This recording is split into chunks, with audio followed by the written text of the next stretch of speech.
سورج کے بادشاہ لوئس 14ویں نے یورپ کو متحد کرنے کی کوشش کی، لیکن دوسرے ممالک نے جوابی جنگ کی اور فرانسیسی بادشاہ کو شکست ہوئی۔ اور پھر نپولین آیا۔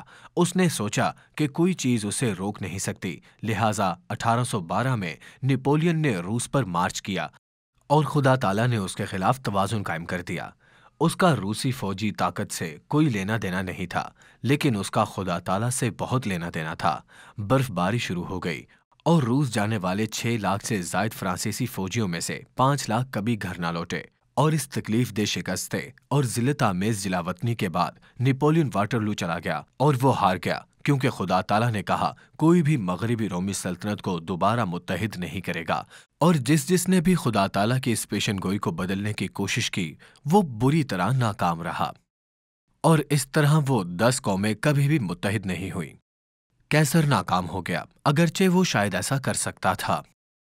ہٹلر ناکام رہا، اگرچہ 1942 میں ایسا لگ رہا تھا کہ وہ جیت سکتا ہے۔ وہ سب ناکام ہو گئے کیونکہ خدا تعالیٰ نے فرمایا تھا کہ وہ باہم میل نہ کھائیں گے۔ جمعرات 23 جون 2016 کو برطانوی عوام نے یورپی یونین سے علیحدگی کے حق میں ووٹ دے کر دنیا کو حیران کر دیا۔ یورپی یونین کے 28 رکن ممالک میں سے کسی ایک نے پہلی بار یورپی یونین چھوڑنے کے حق میں ووٹ دیا ہے۔ برطانوی فیصلے نے یورپی یونین کو غیر مستحکم کر دیا ہے اور اس کے مستقبل کے بارے میں غیر یقینی صورتحال پیدا کر دی ہے۔ یہ اس بات کی یاد دلاتا ہے کہ یورپ کتنا غیر یقینی، غیر مستحکم اور غیر منقسم ہے۔ وہ جتنی بھی کوشش کریں وہ مغربی رومی سلطنت کو دوبارہ کبھی ایک حکمران یا ایک بادشاہ کے ماتحت نہیں لائیں گے۔ یہ نہیں ہو سکتا، کیونکہ خدا تعالیٰ نے فرمایا ہے کہ وہ ایک دوسرے سے میل نہ کھائیں گے۔ مغربی یورپ کی قومیں اس وقت تک منقسم رہیں گی جب تک کہ نبوکد نظر کے خواب کی چٹان نہیں آ جاتی اور زمین کی بادشاہتوں کو توڑ نہیں دیتی۔ صحیفہ حضرت دانیل باب 2 اور آیت 44 کہتی ہے کہ ان بادشاہوں کے ایام میں آسمان کا خدا ایک سلطنت برپا کرے گا جو تابعدار نصیحت نہ ہوگی، اس کی حکومت کسی دوسری قوم کے حوالے نہ کی جائے گی، بلکہ وہ ان تمام مملکتوں کو ٹکڑے ٹکڑے اور نصیحت کرے گی اور وہی اب تک قائم رہے گی۔ نبوکد نظر نے حضرت دانیل سے کہا، کیا تم دیکھ رہے ہو کہ کیا ہونے والا ہے؟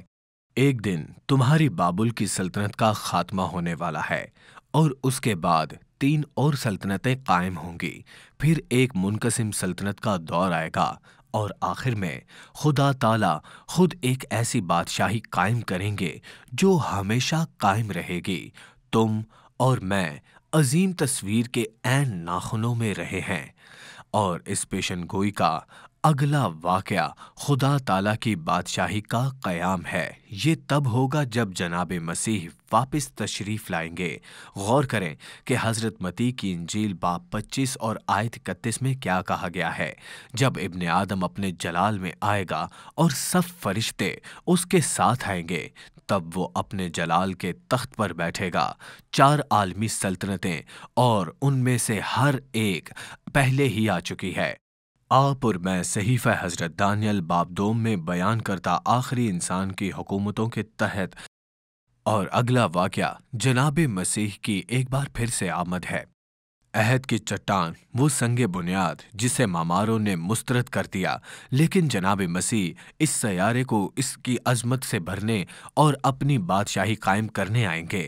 میں آپ سے پوچھتا ہوں، کیا ہم کائنات میں صرف ایک غیر معمولی ٹکڑا ہیں؟ بالکل نہیں۔ آخرکار خدا تعالیٰ خود سیارہ زمین پر منتقل ہونے والے ہیں۔ مکاشفہ باب 21 آیت 3 میں کیا کہا گیا ہے؟